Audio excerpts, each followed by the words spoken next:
Ladies and gentlemen, thank you for standing by. Welcome to Best Buy's first quarter fiscal 2024 earnings conference call. At this time, all participants are in a listen-only mode. Later, we will conduct a question-and-answer session. At that time, if you have a question, you will need to press star one on your phone. If you choose to be taken out of the question queue, again, press star one. As a reminder, this call is being recorded for playback and will be available by approximately 1 p.m. Eastern Time today. If you need assistance on the call at any time, please press star zero and an operator will assist you. I will now turn the conference call over to Molly O'Brien, Vice President of Investor Relations. Thank you and good morning, everyone. Joining me on the call today are Corie Barry, our CEO, and Matt Bilunas, our CFO. During the call today, we will be discussing both GAAP and non-GAAP financial measures. A reconciliation of these non-GAAP financial measures to the most directly comparable GAAP financial measures and an explanation of why these non-GAAP financial measures are useful can be found in this morning's earnings release, which is available on our website, investors.bestbuy.com. Some of the statements we will make today are considered forward-looking within the meaning of the Private Securities Litigation Reform Act of 1995. These statements may address the financial condition, business initiatives, growth plans, investments, and expected performance of the company, and are subject to risks and uncertainties that could cause actual results to differ materially from such forward-looking statements. Please refer to the company's current earnings release and our most recent 10-K and subsequent 10-Qs for more information on these risks and uncertainties. The company undertakes no obligation to update or revise any forward-looking statements to reflect events or circumstances that may arise after the date of this call. I will now turn the call over to Corie. Good morning, everyone, and thank you for joining us. Today, we are reporting Q1 sales results that are right in line with the expectations we shared in March and profitability that was better than expected, demonstrating our strong operational execution. We are appropriately balancing the need to adjust in response to the current industry sales trends with the need to invest so we can capitalize on opportunities as our industry moves through this downturn and returns to growth. In this environment, customers are clearly feeling cautious and making trade-off decisions as they continue to deal with high inflation and low consumer confidence due to a number of factors. At the same time, in Q1, we saw our purchasing customer behavior remain relatively consistent in terms of demographics and the percent of purchases categorized as premium. In addition, our focus on being there for our customers with expertise and support was highlighted by material improvements in satisfaction scores for our in-home services and delivery, and record scores in remote support, in-home repair, store care, and Best Buy Totaltech call center experiences, all key differentiators for us. We remain as confident as ever about our strong position in the industry, despite reporting lower sales than last year.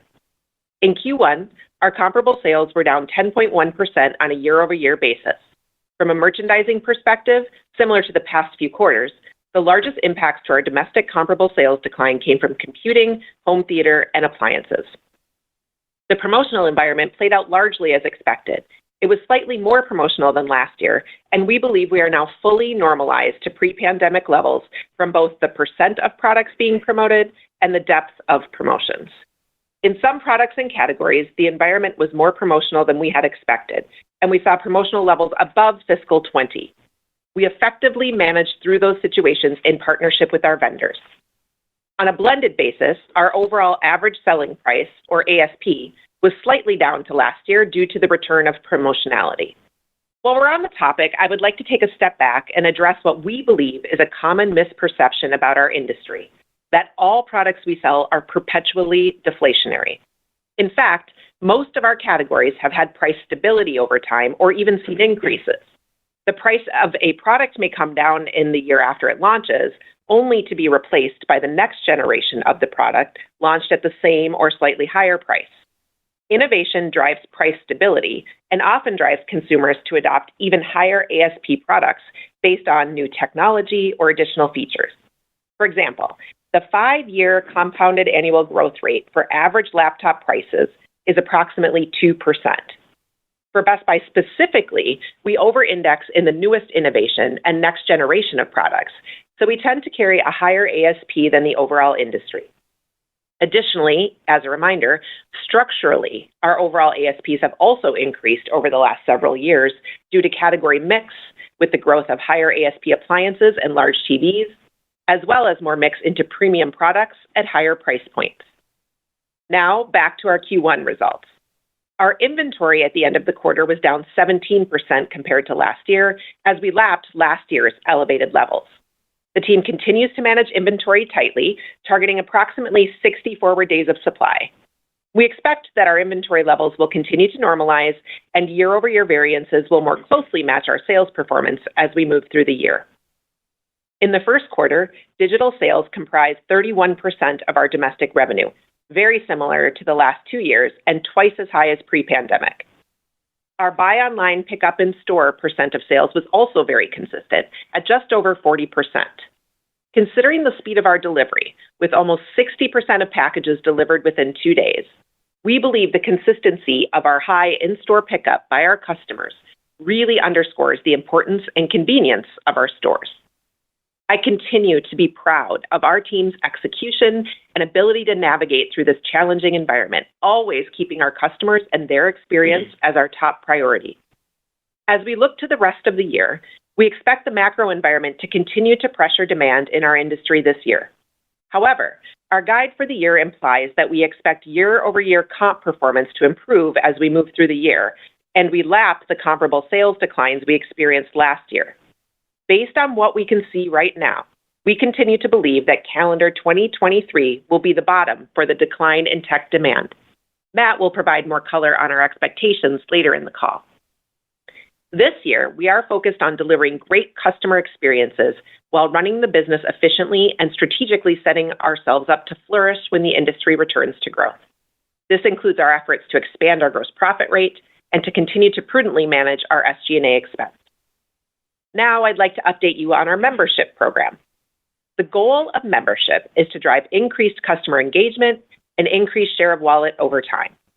As it relates to our paid membership program, our investment thesis remains very much intact. Our members are engaging more frequently with us, shifting their tech spending to Best Buy, and buying more across categories than non-members. Additionally, members rate our experiences higher.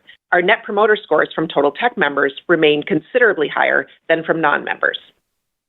No membership program is static, and we have always stated that it was our intent to iterate over time as we learned more. We've learned a tremendous amount from our members over the last couple years, particularly that different customers value very different benefits when it comes to their technology. Earlier this month, we announced changes to our membership program that align all our memberships and will give customers more freedom to choose a membership that fits their technology needs, budget, and lifestyle. In addition, these changes will provide more flexibility and result in a lower cost to serve than our existing Total Tech program. Starting June 27th, our membership program will offer 3 tiers: My Best Buy, My Best Buy Plus, and My Best Buy Total. I'll spend a few minutes going a little deeper on each of the tiers. My Best Buy will remain our free tier plan built for customers who want convenience. It includes free shipping with no minimum purchase and other benefits associated with a member account, like online access to purchase history, order tracking, and fast checkout. As you may recall, My Best Buy had historically been a points-based loyalty program. This past February, we added the free shipping benefit. At the same time, we transitioned the ability to earn points solely to purchases made on our co-branded credit cards. The customer and financial impacts we have seen thus far validate our decision. For example, the online conversion rate for products under $35 has increased, and our customer enrollments have remained steady. In addition, the early financial impact has been better than we modeled. My Best Buy Plus is a new membership plan built for customers who want value and access. For $49.99 per year, customers get everything included with the My Best Buy offering, as well as exclusive prices and access to highly anticipated product releases. They also get free 2-day shipping and an extended 60-day return and exchange window on most products. My Best Buy Total is a membership plan built for customers who want protection and support. This tier is an evolution of our current Total Tech offer and is $20 cheaper at $179.99 per year. It includes all the benefits from the Plus tier, as well as Geek Squad 24/7 tech support via in-store, remote, phone, or chat on all your electronics, no matter where you purchase them. It also continues to include up to 2 years of product protection, including Apple Care Plus, on most new Best Buy purchases. Instead of free in-home installation and haul-away services, members will receive promotional offers from time to time. As we reflected on the goals of our membership programs, we made this change because we could see that many customers who became members primarily for free installation services did not stay with the program as long as other members and had significantly higher churn. From a financial perspective, we continue to expect our membership program to contribute approximately 25 basis points of enterprise year-over-year operating income rate expansion in fiscal 24. We have already begun to deliver on this expectation as the changes we made to the free My Best Buy tier benefited our gross margin rate this quarter. Now I will shift topics to talk about our omnichannel operations. We are continuing to adapt our omnichannel capabilities to ensure we maintain a leading position in an increasingly digital age and evolving retail landscape. For example, our portfolio of stores needs to provide customers with differentiated experiences and multi-channel fulfillment. At the same time, we need them to become more cost and capital efficient to operate while remaining a great place to work. We are on track to deliver the fiscal 24 store plans we announced this past March. These include closing 20 to 30 large format stores, implementing 8 experience store remodels, and opening around 10 additional outlet stores. Consistent with the plans we shared entering the year and incorporated in our fiscal 24 guidance, during Q1, we advanced our operating model to align with the ongoing evolution of our business model and current trends. As I mentioned on our last call, over the past 3 years, our overall headcount has declined by approximately 25,000 people, or 20%, as we adapted to the shift in customer shopping behavior and in the effort to drive more flexibility. As a reminder, the vast majority of this headcount change came through the pandemic from attrition and our decisions not to backfill. Throughout these significant changes, we have been working hard to balance the amount of labor hours necessary to deliver the best experience possible for our employees, customers, and shareholders. At the same time, we have been investing in tools and employee development programs that increase their flexibility within and across stores. We also know that not all roles and the associated hourly pay are the same, and strategic trade-off decisions are necessary to give us the ability to flex our labor spend appropriately, particularly customer-facing labor. Based on all these factors, we have been, as we'd previously said, making multiple changes to our labor models. One such example is the recent change to our consultation program. By lowering the overall number of in-store consultants and designers, we were able to add approximately 2 million more hours for customer-facing sales associates into our staffing plan for the year. Customers are already giving us higher marks for improved associate availability in recent customer surveys.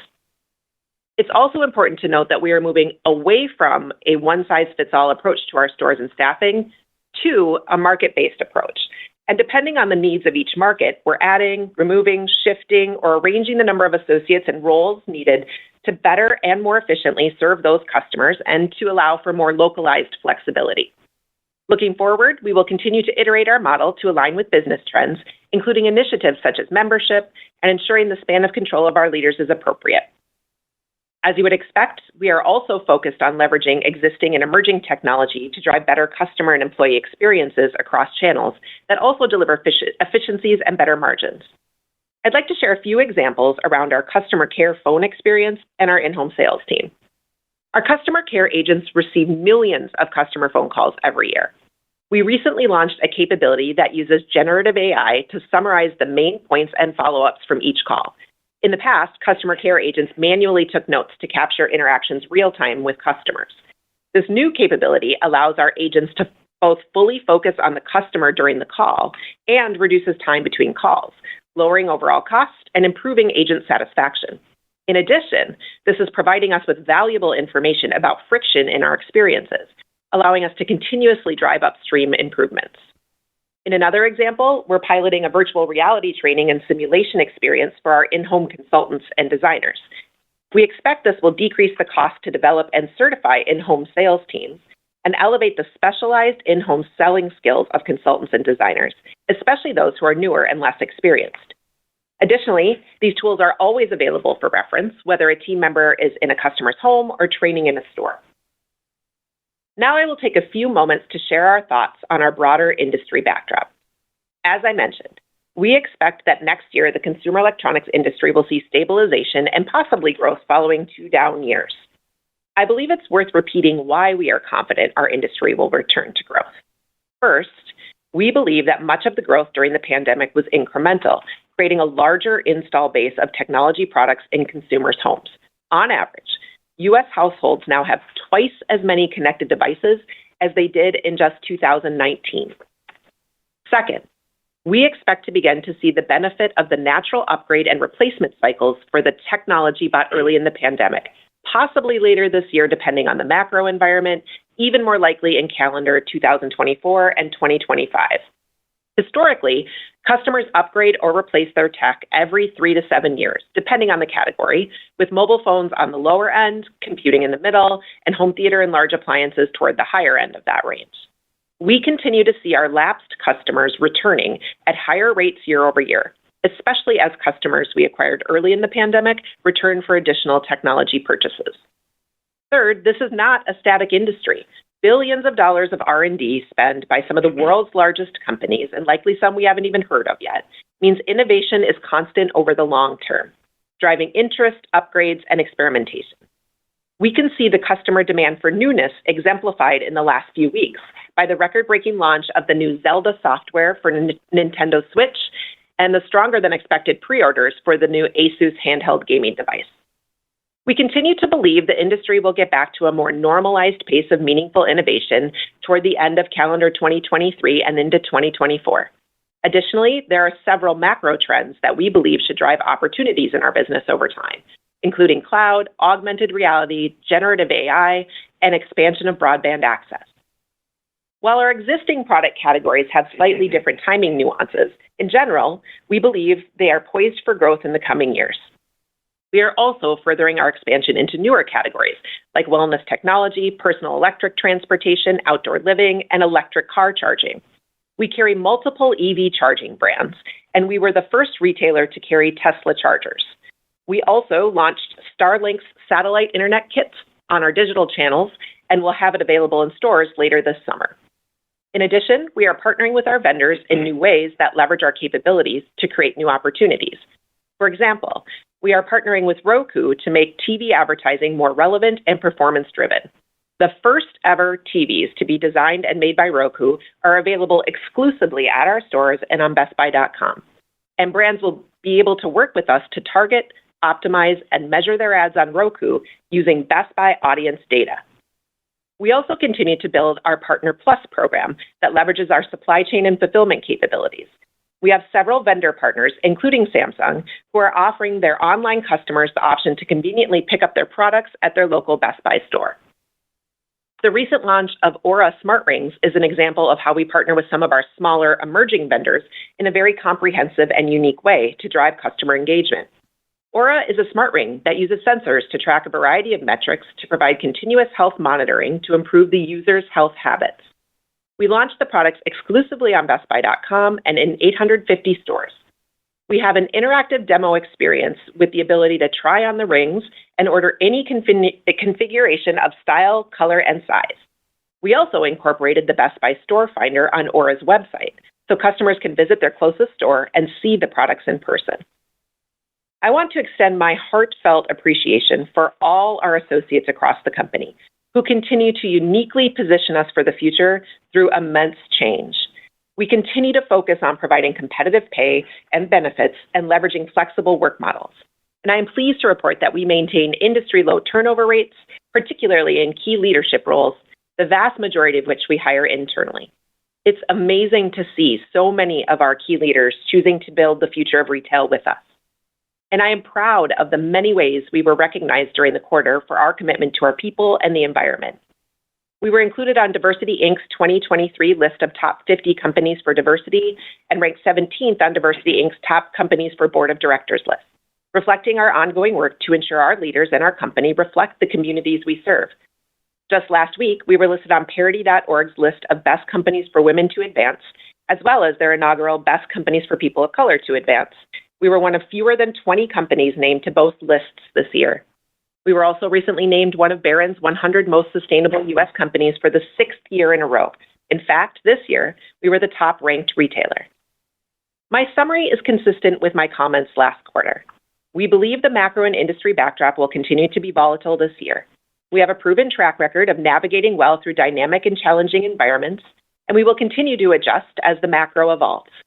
At the same time, we remain incredibly excited about our future. We believe our differentiated abilities and ongoing investments in our business will drive compelling financial returns over time, and we are carefully balancing our reaction to the current environment with a focus on our strategic initiatives and future. I will now turn the call over to Matt for more details on our first quarter financials and fiscal 24 outlook. Good morning, everyone. Let me start by sharing details on our first quarter results. Enterprise revenue of $9.5 billion declined 10.1% on a comparable basis. Our non-GAAP operating income rate of 3.4% declined 120 basis points compared to last year. Non-GAAP SG&A was $40 million lower than last year and increased approximately 180 basis points as a percentage of revenue. Partially offsetting the higher SG&A rate was a 60 basis point improvement in our gross profit rate. Compared to last year, our non-GAAP diluted earnings per share of $1.15 decreased 27%. While our revenue was down to last year, overall our results once again aligned closely with our expectations entering the quarter. Our non-GAAP operating income exceeded our expectations due to both higher gross profit rate and lower SG&A. The better-than-expected gross profit rate included favorable supply chain costs and benefits associated with changes made last year to our free My Best Buy membership offering. The favorable SG&A was driven by a combination of several smaller items, with store payroll expense being the largest driver. Next, I will walk through the details on our first quarter results compared to last year. In our domestic segment, revenue decreased 11% to $8.8 billion, driven by a comparable sales decline of 10.4%. From a phasing perspective, February was our best performing month on a year-over-year basis, with trends softening through the remainder of the quarter.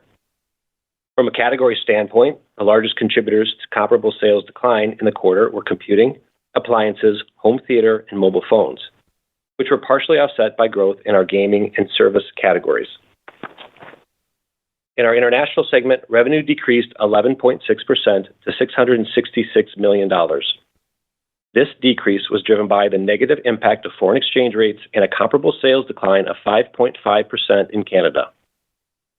Our domestic gross profit rate increased 70 basis points to 22.6%.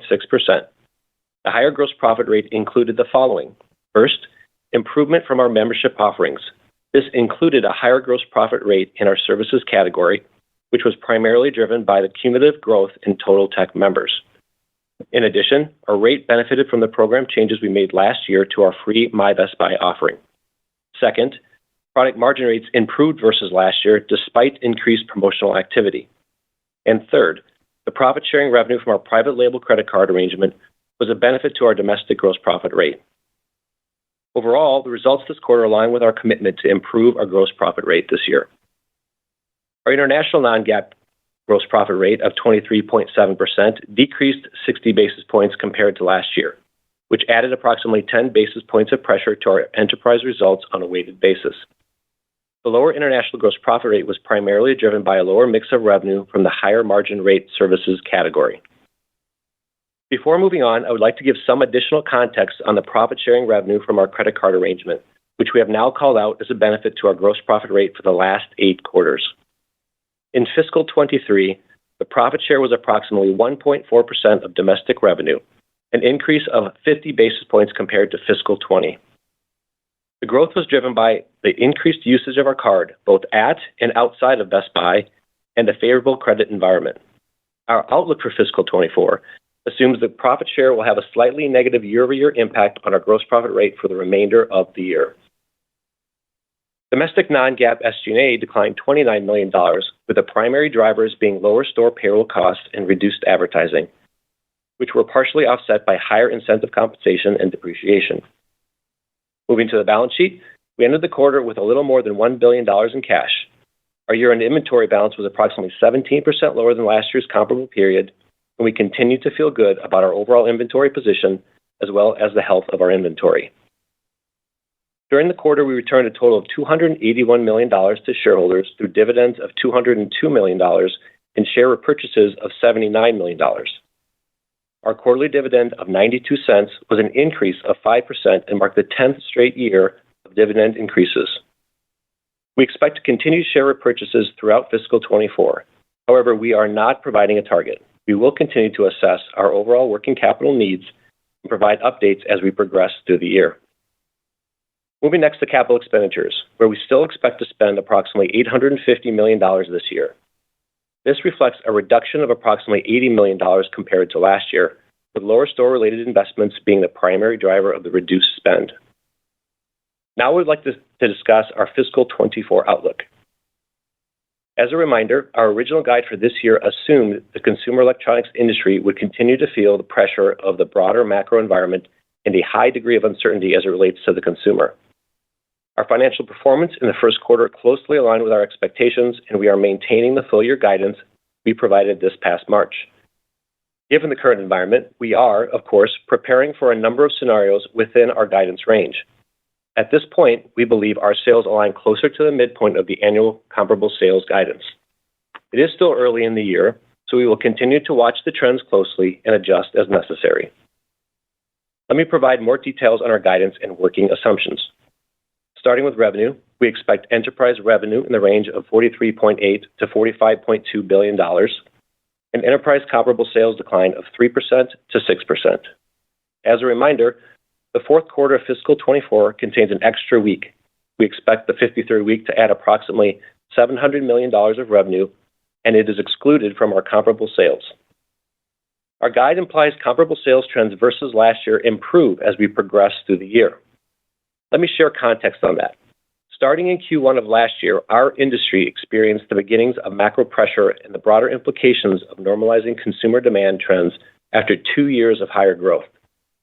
This resulted in a 10% comparable sales decline for the full year. For the remainder of this year, we will continue to lap the industry pressure that only worsened from the first quarter of last year. Furthermore, when using fiscal 20 as a comparison, you will see that our guidance implies revenue trends will further soften in the second quarter.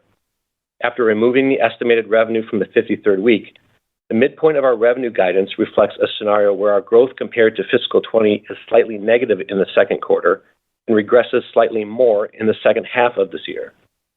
This is clearly a continued slowdown in revenue growth compared to fiscal 20. For reference, our revenue growth compared to pre-pandemic fiscal 20 peaked at 27% in Q1 of fiscal 22 and generally has been slowing ever since, the last quarter at 4%. Moving on to full-year profitability guidance, which is enterprise non-GAAP operating income rate in the range of 3.7% to 4.1%, and non-GAAP diluted earnings per share of $5.70 to $6.50. Our outlook remains unchanged for a non-GAAP effective income tax rate of approximately 24.5% and for interest income to exceed interest expense this year. As it relates to the extra week, we expect it to benefit our full-year non-GAAP operating income rate by approximately 10 basis points. I will review the full-year gross profit rate and SG&A working assumptions that we shared this past March.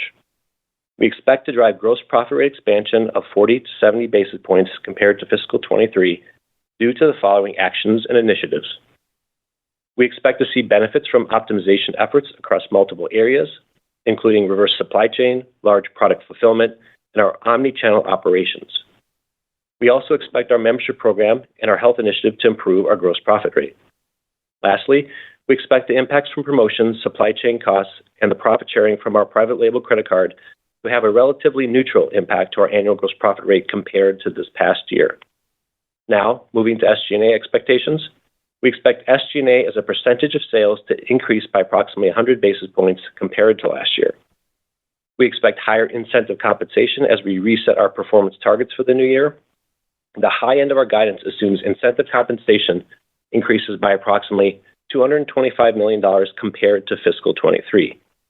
Depreciation expense is expected to increase by approximately $50 million, and store payroll expense is expected to be approximately flat to fiscal 23 as a percentage of sales. As it relates specifically to the second quarter, we expect that comparable sales will decline in the range of 6% to 8%, which reflects a sequential year-over-year improvement compared to the first quarter. Our revenue growth trends during the first 3 weeks of the quarter improved from April and were within our Q2 guidance range. On the profitability side, we anticipate our second quarter non-GAAP operating income rate to be approximately 3% or slightly higher. Lastly, we expect SG&A dollars to be approximately flat to last year at the midpoint of our revenue range. I will now turn the call over to the operators for questions. At this time, I would like to remind everyone, in order to ask a question, press star, then the number 1 on your telephone keypad. We ask that you please limit yourself to one question only. And your first question comes from a line of Simeon Gutman from Morgan Stanley. Your line is open. Hey, good morning, and nice job navigating in this backdrop. My one question is on industry growth, this idea that maybe we bottom this year. If you look at the category, it's more than reverted to your point, Matt, around sales trends. It looks like it's overshot in a way, and you could have made the case that this year, 23, should have been sort of the bottom and even the turn. So what gives you confidence in 24? Because once you overshoot, it's hard to determine where that bottom is. Curious if you can provide some more color. Yeah, thank you, Simeon. Let me start with a little bit of the backdrop here. And I think we've been pretty consistent in saying, we started really in Q2 of last year and saying the consumer is clearly making trade-off decisions in a very unique environment. So to your kind of original question on the reversion, I think what we would say is we've been seeing a consumer who is, whether or not you call it a recession, exhibiting some recessionary behaviors depending on the different category that you're talking about. So it's absolutely unusual. I think as we look ahead, we start to feel like you see the turn in the business as you head out the back half of this year and into next year. And there are a few industry sources that we're using to help substantiate that. If you look at NPD, CTA, Forrester, a lot of those have the same kind of points of view. So first of all, we're just looking externally to say, what do we see in the landscape? But I think we try to lay out, even within the prepared remarks, there are some key tenets here that we believe underscore our thoughts for next year. One is this idea of truly a larger install base. Yes, absolutely, there was some pull forward in the pandemic, but some of that had to be incremental, given you now have 2 times as many connected devices in people's homes as you had versus just 2019. So you absolutely have this larger install base of product. And these are not static products. These are products that we can already see our vendors working to upgrade and innovate and drive the second point that we made, which is replacement cycles. Natural replacement cycles, 3 to 7 years. Like we said, quicker on the mobile side, computing in the middle, appliances and TVs more on the high end. But these are pretty consistent replacement cycles that we see over time. If anything, we saw them maybe accelerate a bit during the pandemic, normalize a bit more now. But on the whole, you've got products that, because of their nature, you're going to want to upgrade. And then the third is the pace of vendor innovation. And that's why we gave some specific examples in the prepared remarks. You can already start to see some of that innovation coming. I think the window that we have into our vendors would say it's more toward the back half of this year and into next year. I think we were clear in the prepared remarks to say this is all based on what we can see now, and we're going to continue to evaluate. But as of right now, it feels like the consumers kind of made their choices about the industry that we're in, and we still feel really well set up as we start to head into the next calendar year. Thank you. Yep. Your next question comes from a line of Joe Feldman from Telsey Advisory Group. Your line is open. Great. Thanks, guys, for taking the questions. I have a couple of quick follow-ups for you. With regard to the incentive comp for this year, can you help us out why it would go up as much as it is, given it's such a challenging year? Not that you guys shouldn't get paid, but I just wanted to better understand Sure. that. Yeah, sure. First, I'll take you back to last year. Last year, we had about $455 million of favorability in incentive compensation. As you think about last year, by the end of last year, we had essentially not paid out any of our incentive comp based on our annual performance last year, a lot of which is driven by revenue and operating income expectations as you enter the year. And so essentially we reversed out all of that expense last year. And so as you set new targets for this year, FY24, you reset your tables and expectations for sales and operating performance. And so essentially just getting back from essentially almost a zero payout to a 1.0 payout, we've added over about $225 million of expense at the top end of our guidance to simply reflect like a normal payout for this year, because it's really more of a year-over-year impact of not paying out anything, and then maybe starting the year with the expectation that we would pay out at a more normal midpoint. Got it. That's helpful. Thank you for explaining. And then quick follow-up on the promotional side of things. I think, Corey, you'd mentioned that there were some categories that were a little more promotional than expected. I was kind of curious as to what those were. And the sort of second part of promotions, are people responding when promotions do kick in? Sure. I think I'll start, Corey can jump in. There were a few categories that we saw a heightened level of promotionality. Appliances was one of them. Computing was one of them. Headphones is another. There's a number that were more promotional year over year, and in some cases even more promotional than they were pre-pandemic. And like any year, that's not just us who are incented to drive sales. Our vendors are incented to drive sales as well. And the outcome of that actually did lead to strength in our product margins in totality. So the more heightened promotionality didn't necessarily manifest in profitability pressure on a year-over-year basis, but there were a number of categories that people are trying to stimulate and drive sales because of the environment we're in. From an elasticity perspective, Joe, I hate always feeling like I answer this way. It depends on the category a little bit. I think to Matt's point about appliances, that definitely right now is a category that is a little bit more reflecting a duress customer or someone who needs to replace an appliance versus the more aspirational customer.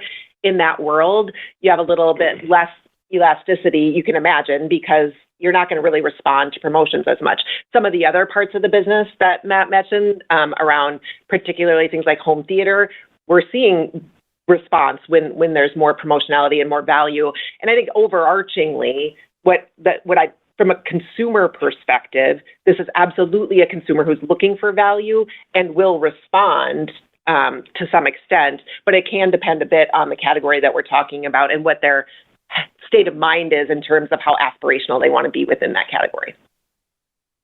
That's really helpful. Thanks, guys. Good luck with this quarter. Sure. Joe. Thanks, Joe. Your next question comes from a line of Anthony Chukumba from Loop Capital. Your line is open. Good morning. Thanks for taking my question. Was just wondering if you could just give a little bit more color on the services business. You had a pretty strong comp increase in the domestic business, but then in the international business it was down. And I know part of that had to do with compares, but I was just wondering if you can just give us a little more color in terms of the divergence there. Thanks. Yeah, sure, Anthony. On the domestic side, the services revenue growth is attributable to the growth in total tech members from this point to last year. And so as we continue to sign up members, we continue to have more revenue come through that. And that's essentially the growth in the services category on the domestic side. On the international side, we did say that there is some gross profit rate pressure on services. They're doing similar membership changes in Canada, and that's simply a reflection of timing of those membership changes they made last year. This year, they start to cycle those changes they made earlier in their year after this Q1. So that is a reflection of some of the membership changes that they're also making.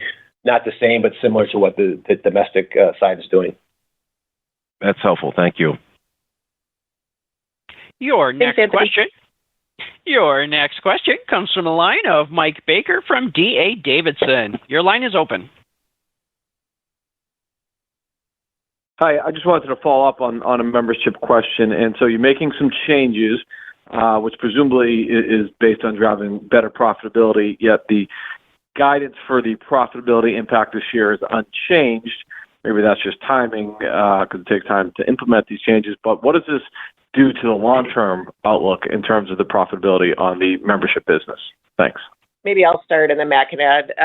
We went into the year, Mike, knowing we were going to make changes to our membership programs. We had the most clarity around My Best Buy, the free program, and those changes we actually put in place at the beginning of the fiscal year.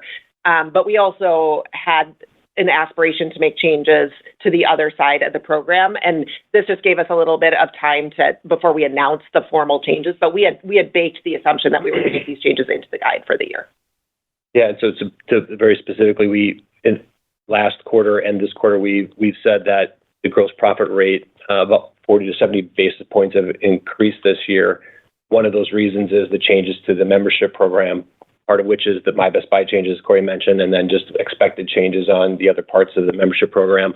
And to your last part of your question, we would expect to continue to iterate and update the membership or financials, and expect to see probably continued profit rate expansion as you look into next year. Obviously, we still have Total Tech members that still have 2 years of benefits, and we'll have to honor those for that 2 years. And then as you get into the back half of this year, we'll start to see the benefit of the changes more, and then get into next year, we would continue to iterate and have to see it more upside. Got it. Well, as someone who took advantage of the free installation, I'll miss that, but I'll take my $20 savings on the annual fee. Well, we promised that there will still be great deals on installation, and we made clear that we're still going to pull some of those great deals. So you will still see those come and go. So please, don't get too upset yet. And the other thing I just want to add, Mike, before you go, is absolutely part of the changes result in impacts to profitability. The intent of the changes was to understand customer behavior and then adjust the membership program based on the customer behavior we were seeing. So in a world where you used to historically value points, but now things like free, reliable, fast shipping matter a lot more, you make that adjustment, not just because it has profitability impacts, but because you're actually learning about what your customers value and what accomplishes what you set out to do, which is to have more sticky customer relationships, increase that frequency, and increase that share of wallet. So we're really trying to balance both sides of the equation as we're making these decisions. Got it. Fair enough. I appreciate the color. Thank you. Your next question comes from a line of Chris Horvers from JP Morgan. Your line is open.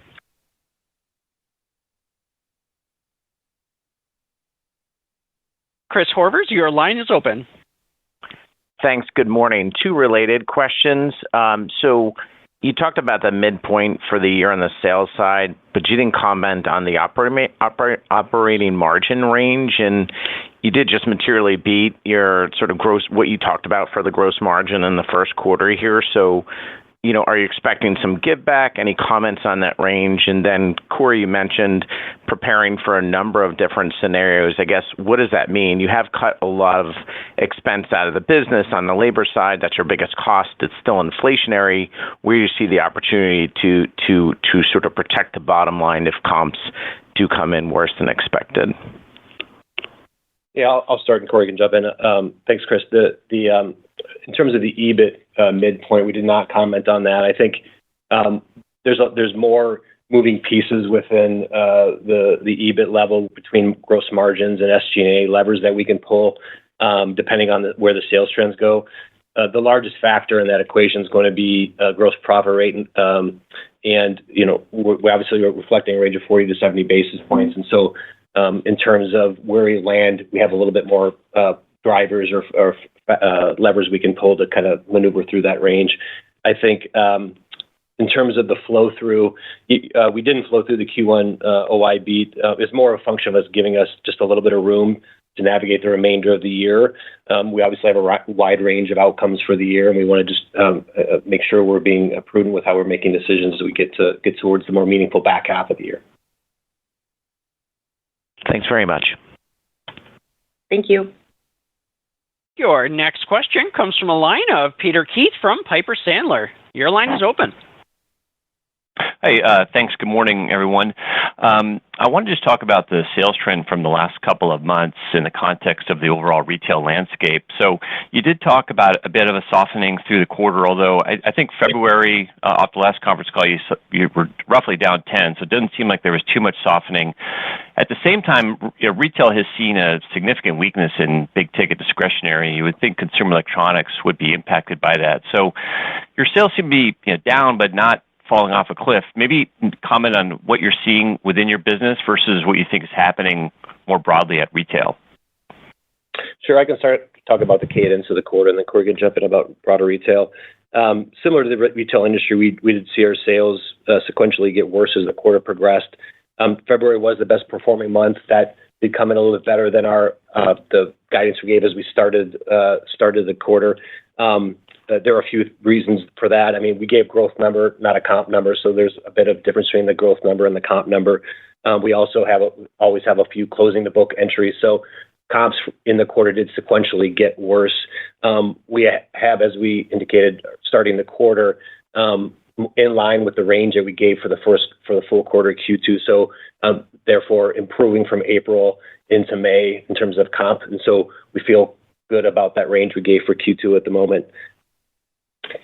As it relates to the consumer, Peter, I think we've been pretty consistent since really starting in Q1 of last year, saying we felt like, to your point exactly, in big ticket discretionary and specifically in CE, given especially how much demand we saw through the pandemic, the consumer was going to make trade-off decisions. And it's a consumer that clearly, when they're faced with record high inflation versus 2020 in food, housing, and fuel, that's going to drive those trade-off decisions. And I think what we've been anchored on is making sure we provide the best possible value and even altering and changing the membership program to make sure we're meeting that consumer where they are. And what we can see, I mean, we've always said it's really hard to measure share in our business, right? Because especially when it comes to services and new categories, it's very difficult. But what we believe is we're at least maintaining share in the industry. And so to your point, it's an industry where the consumer is making decisions, but it's also an industry where everyone needs the stuff that we've got. It's not like these are just want to have products, they're need to have products. And especially as we look at those innovation cycles coming up, we can start to see this will stimulate a replacement and innovation cycle. So for right now, I feel really good about what we're trying to do to stay with the customer where they are, given the trade-off decisions that they're making. And this industry is quite different than some of the others. And I think we've been pretty consistently trying to articulate what we're seeing in our consumers and therefore addressing their needs appropriately. Okay, well, thank you very much and good luck. Thank you. Thank you.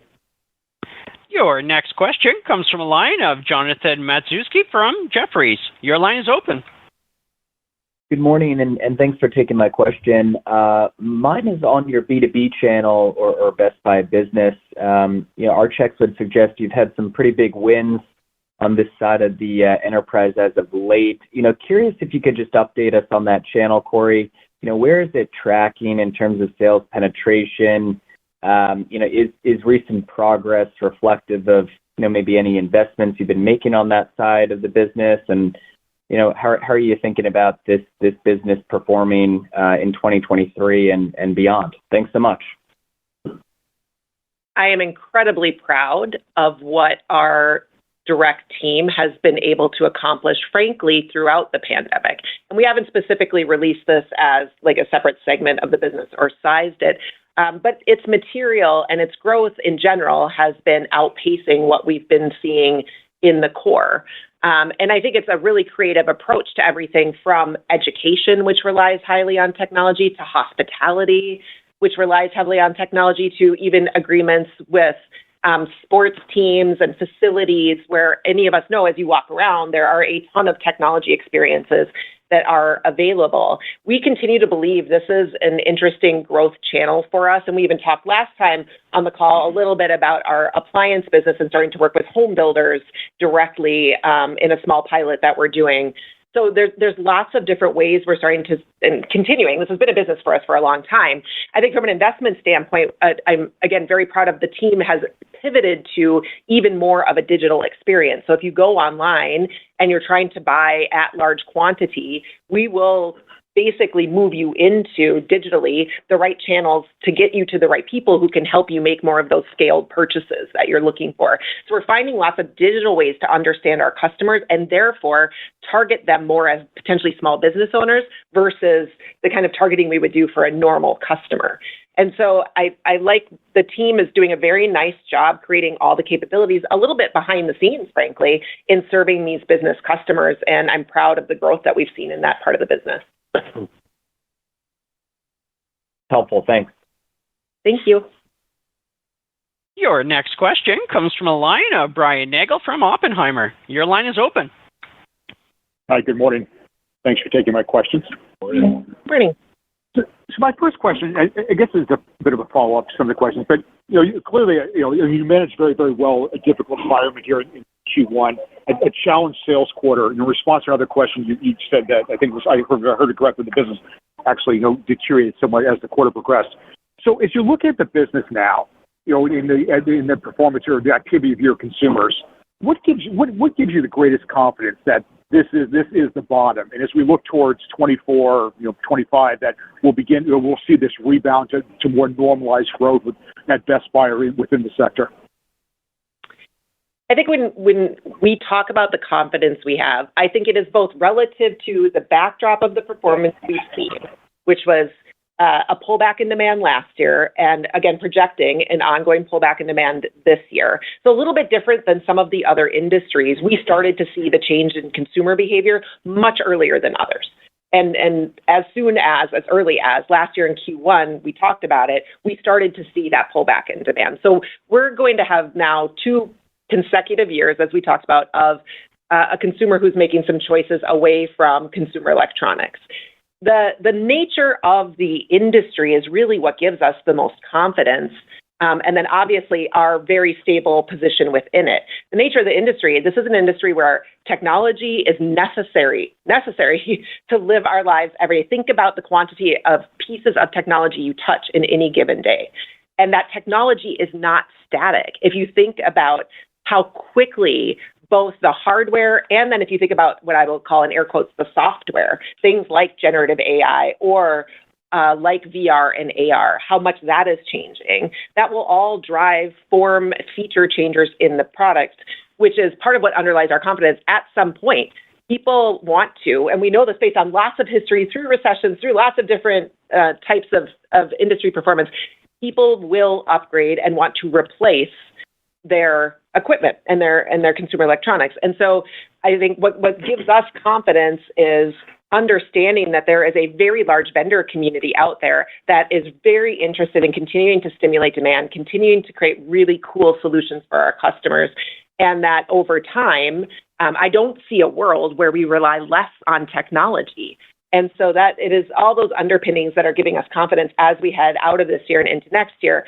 Now, we said that, and I'll repeat it, that is based on what we can see today. It's based on the environment as we understand it today. So, of course, we're going to continue to monitor and see how consumers navigate what is obviously a very volatile environment. But that underpinning of how different this industry is versus any others in terms of both need and constant innovation, that is the biggest part that underscores. And then obviously our position within it and how confident we feel in our partnership with our vendors, that is what gives us the confidence as we head into next year.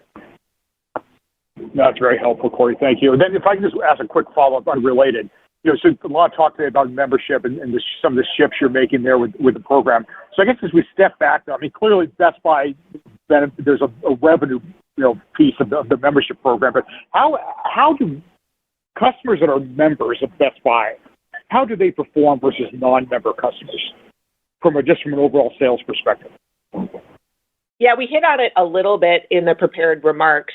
They remain more engaged customers. They tend to spend more. They tend to shop across categories. They tend, on the whole, so I'm just going to talk about this big kind of lump of members, they tend to be our most engaged customers. Now, what a couple years of paid membership has given us, though, is a lot of data around what is it customers distinctly value. Because there's really 3 things you're trying to do with any membership program. You're trying to acquire customers, you're trying to retain customers, and you're constantly trying to engage customers. Acquisition, retention, and engagement are the cornerstones of any membership program. And so, Brian, what we've been spending time on is not just who are we acquiring, but do they stay engaged with the program? Are we retaining them? And so it's not just about kind of the full, here's what we see in our customers. They're for sure more engaged and they're having better experiences. But now we can start to kind of bifurcate that large customer base into different need states. And we definitely see a customer who's really oriented around value and convenience. And we definitely see a customer who's really oriented around more fulsome service and support. And this gives us the opportunity, given all the now very rich customer data we have, to start to target each of those kind of populations of customers based on a more tailored offering that we believe will resonate with them. Got it. I appreciate all the color. Thank you. And your next question comes from a line of Seth Basham from Wedbush Securities. Your line is open. Thanks a lot, and good morning. My question is around store labor. You guys have made a lot of changes to the labor model over the last year or two, and you're continuing to iterate. I'd like to get a sense from you as to what you think the status is of morale within the labor force, and then secondly, whether or not the lack of specialized roles could impact customer service levels in a negative way. Yeah. I'm going to start with the second part of the question. I'll work my way backwards. There is still very specialized labor in our stores, and we are very proud of that, and we are working very hard to make sure that we retain and continue to develop that very specialized experience over time. I think what we're trying to do is make sure that we are most effectively matching our labor, some of which is specialized, like any retailer, some of which is more kind of part-time and generalized in nature, that we are matching that specifically with how many and what type of people are coming into our stores and what it is that they need. And so we have continued to obviously invest in wages. We were one of the first to go to a minimum 15. Our hourly wages are up more than 25% versus pre-pandemic. We're overarchingly investing hundreds of millions of dollars in benefits, and also importantly investing in career development and culture, and in really doing a lot of work to make sure we are bringing our employees along as we make these changes, involving them in the decisions, and really trying to make sure that they feel like they also have a voice. And I think how do we measure that? Well, one way is obviously we're looking at turnover, and we're pretty constantly looking at turnover. And we believe our general approach is working. Our turnover remains very low versus retail averages. It's consistent year over year. It is incredibly low in some of the most key areas, like our general managers, where our turnover is in the mid-single digits, even given everything that our GMs have gone through in the last 4 years in particular. And I think that is one of the indicators. A second indicator, we continue to see a very high level of applications. Our applications have grown substantially year over year. So you're seeing people want to come into the business, which is a good sign, because that means that's, GMs who are pulling them into the business. And then third, you can imagine we measure employee engagement, and we measure it very consistently, and not just at the high level, like here's the number. We're looking literally regionally, store by store, distribution center by distribution center, how engaged are our employees and what can we do? How do we read those verbatims? How do we pull the themes? So we are doing everything we can to create the most engaged workforce. So it is constant work. It is not easy for our employees to go through this level of constant change.